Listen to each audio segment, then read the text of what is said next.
Hello student, पिछली बार मैंने आपको जो लेक्चर दिया था उसमें था कि दयानंद सरस्वती के सामाजिक विचार मैंने आपको पिछली टर्म पे दिए थे।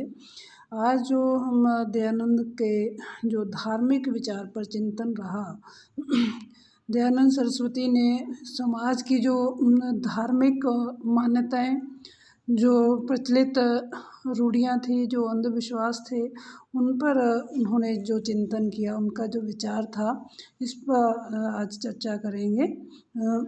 हिंदू धर्म के नाम पर जो प्रचलित रूढ़ियाँ और अंधविश्वास और इस पे चिंतन करते हुए दयानंद सरस्वती ने अपने चिंतन के द्वारा कि इन चीज़ों को जो धार्मिक रूप से संकीर्णता उत्पन्न करती हैं, इनको दूर करने के लिए अपने चिंतन का प्रसार जो है लोगों को जागृत करने के लिए किया। इसका जो मूल उद्देश्य था कि धार्मिक रूप से जो संकीर्णता इन रूढ़ियों और अंधविश्वासों के कारण समाज में है, इसको दूर करके हम एक सभ्य और आदर्श समाज बना सकते हैं। दयानंद सरस्वती ने वेदों को हिंदू धर्म का मूल स्रोत बताया।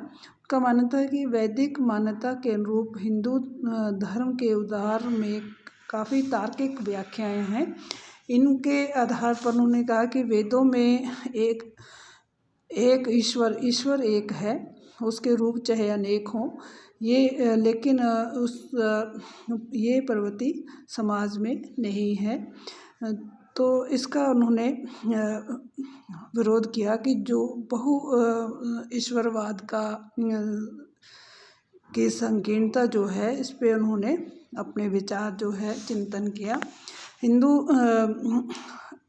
दयानंद सरस्वती ने की जो धार्मिक चिंतन था, इस पे उन्होंने धार्मिक सुधार के लिए चिंतन जो किया, उसमें था कि धार्मिक दृष्टिकोण में जो संकीर्णता है उसको कैसे दूर किया जाए। दयानंद ने धर्म की व्याख्या के प्राचीन भारतीय दृष्टिकोण को अपनाया और धर्म की पूजा की आराधना की पद्धति मात्र नहीं है कि धर्म एक पूजा की पद्धति अपना लो, यही धर्म नहीं है। दयानंद ने कहा कि धर्म के अनुसार धर्म का अर्थ है ईश्वर के प्रति निष्ठा रखते हुए उदार और शाश्वत मानवीय मूल्यों को अपने जीवन में उतारना। दयानंद ने धर्म को आचरण की ऐसी निष्ठा के रूप में व्यक्त किया जो व्यक्ति को सत्य और न्याय के प्रति समर्पित बनाती है तथा इसमें अन्याय, असत्य का दृढ़तापूर्वक विरोध करने का साहस उत्पन्न करती है। दयानंद के अनुसार वेदों ने मनुष्य को आचरण के उन नैतिक मूल्यों का संदेश दिया जिनके प्रति समर्पित हो रहकर व्यक्ति धर्मनिष्ठ व्यवहार जो है कर सकता है। स्वामी जी के अनुसार ईश्वर ने वेदों में मनुष्य को जो कुछ करने की आज्ञा दी है वही धर्म और उसे करने की प्रेरणा नहीं दी है, बल्कि वही अधर्म कहलाता है जिसके आचरण करने से संसार में उत्तम सुख और परम श्रेय की प्राप्ति होती है, उसी का नाम धर्म है। दयानंद सरस्वती ने व्यक्ति के दृष्टिकोण में ईश्वर के प्रति निष्ठा, निष्पक्षता, न्यायनिष्ठता, सत्यनिष्ठा और परोपकार और आदि गुणों जो है वो धार्मिक दृष्टिकोण के रूप में होने चाहिए, यही एक सच्चा धर्म है।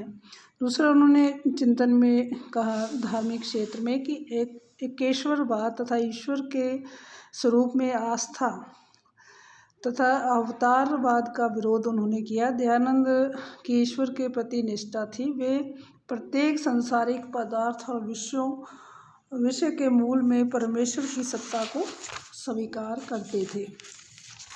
दयानंद का ये मानना था कि केशववादी थे, उनके अनुसार ईश्वर के नाम भले ही अनेक हो किंतु ईश्वर अनेक नहीं हो सकते। उन्होंने घोषित किया कि वेदों ने ईश्वर को अद्वितीय अर्थात एक ही बताया है। इस प्रकार से ईश्वर को वो एक मानते थे कि ईश्वर तक जाने के जो रास्ते हैं विभिन्न धर्मों के रूप में वो अलग अलग आस्था और अलग अलग शिक्षाओं के माध्यम से, संस्कृति के माध्यम से हैं, लेकिन राष्ट्र ईश्वर एक ही है। उनका मानना था कि ईश्वर जो है वो का जो स्वरूप है वो सर्वशक्तिमान है, न्यायकारी है, दयालुता है उसमें, और सर्व ईश्वर है, सर्वव्यापी है, अमर है, पवित्र है और वही सृष्टि का कर्ता है। एकेश्वरवाद तथा ईश्वर के स्वरूपों का ये विश्लेषण करते हुए स्वामी जी ने कहा कि बहुदेववाद और अवतारवाद आदि का उन्होंने विरोध किया। दयानंद के एकेश्वरवाद का अन्य मौलिक पक्ष ये है कि उन्होंने ईश्वर के आध्यात्मिक स्वरूप को आस्था में व्यक्त करते हुए केवल ब्रह्म को आदि और शाश्वत सत्ता मानकर लौकिक विषयों का निषेध नहीं किया, बल्कि उन्होंने जो अद्वितीय जो संकीर्णता है उसको दूर करने का प्रयास किया। दूसरा, उन्होंने इस क्षेत्र में जो मूर्ति पूजा थी उसका भी खंडन किया। दयानंद की आस्था थी कि ईश्वर का जो स्वरूप है वो बहुत ही व्यापक है, सर्वव्यापी है, उसको वे मूर्ति पूजा के विरोधी थे। दयानंद के अनुसार मूर्ति पूजा वेद विरुद्ध है, इसका कोई प्रमाण तार्किक आधार नहीं है। मूर्ति पूजा का विरोध करते हुए उन्होंने कहा कि सर्वव्यापी समस्त जड़ चेतना का सृजन करने वाले ईश्वर को स्वरूप को एक मूर्ति तक सीमित मान लेना ईश्वर के अस्तित्व की व्यापकता को नकारने के समान है। यदि ईश्वर सर्वमान है तो उसकी सत्ता को एक मूर्ति में सीमित करना किस प्रकार से संभव और उचित है। दर्शन मात्र से परमेश्वर का स्मरण हो तो परमेश्वर के बनाए पृथ्वी, जल, वायु, पहाड़, पदार्थ आदि पदार्थ जिनसे कि मनुष्य मूर्तियां बनाता है उन्हें देखकर के ईश्वर का स्मरण किया जा सकता है। ध्यान का किसी लेकिन एक मूर्ति में ईश्वर की कल्पना करना जो है ईश्वर की सत्ता का जो अमूल्यपन है उसको खत्म करना है।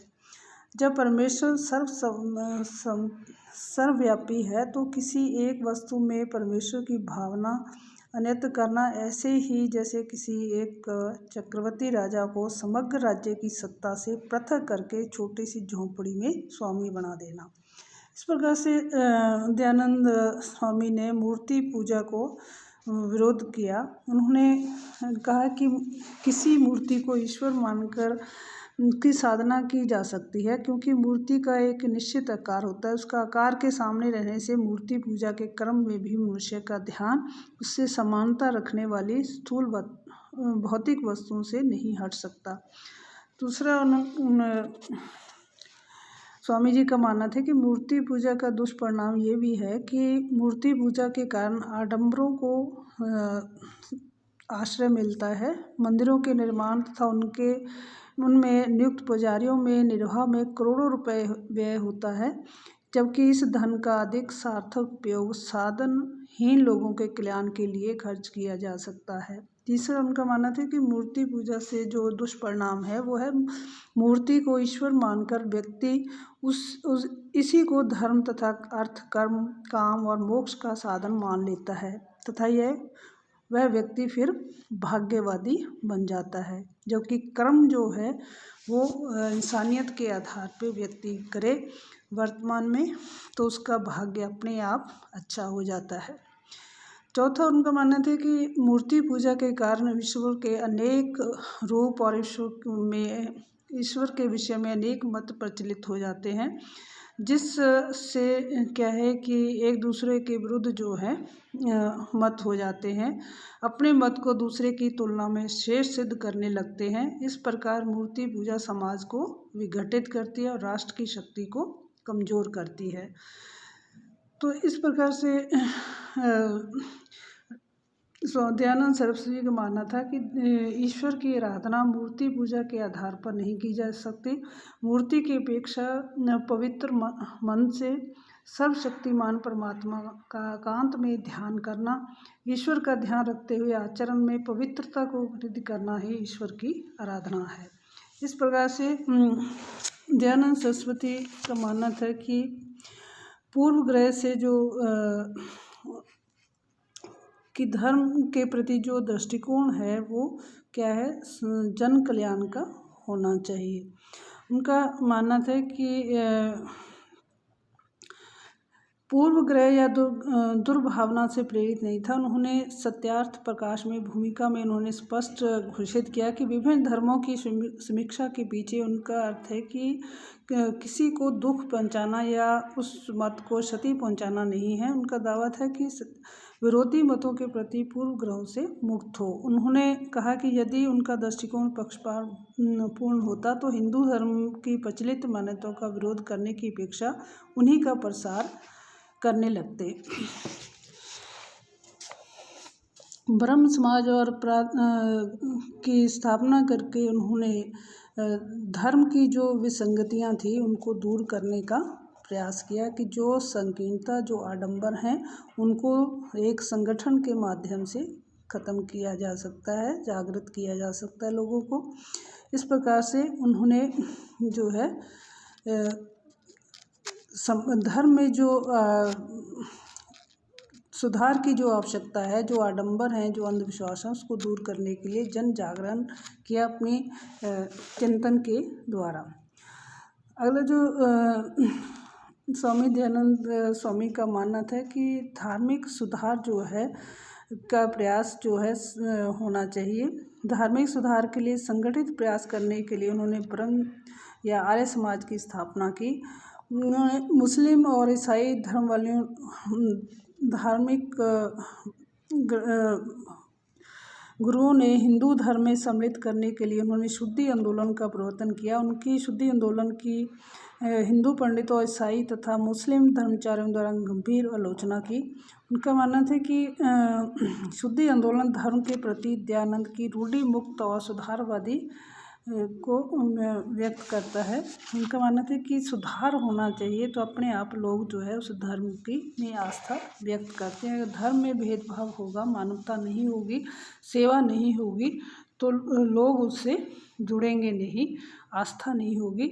तो मानवता के जो मानवीय मूल्य जो हैं वो धर्म की द्वारा जो है लोगों में भरे होने चाहिए आस्था के रूप में। तो जब व्यक्ति अपने आचरण में, विचार में हर स्तर पे धार्मिक आधार पे मानवीय मूल्यों को अपने आचरण में, विचारों में ढाल लेता है, इसी से उसके कर्म जो हैं अच्छे बनते हैं और एक समाज में अच्छा संदेश जाता है, अच्छा समाज बनता है। इस समाज सेवा से ही, अच्छे इंसानों से ही एक अच्छा समाज बनने से राष्ट्र का विकास होता है। इसी के साथ आज का जो टॉपिक है दयानंद के धार्मिक विचारों पे ये यहीं ख़त्म होता है। धन्यवाद।